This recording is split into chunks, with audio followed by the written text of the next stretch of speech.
അസ്സലാമു അലൈക്കും.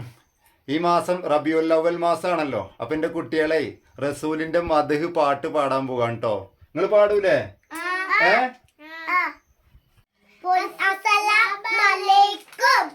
ഒരു പാട്ട് പാടട്ടെ.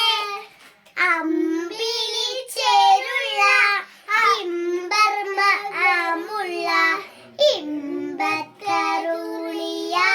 പൂമുത്ത് അജര വേറൊരു പേരായി ആദരപ്പൂവിന്റെ അഴകിരും തങ്കപ്പൂ ദൂരായി അജറ. അസ്സലാമു അലൈക്കും.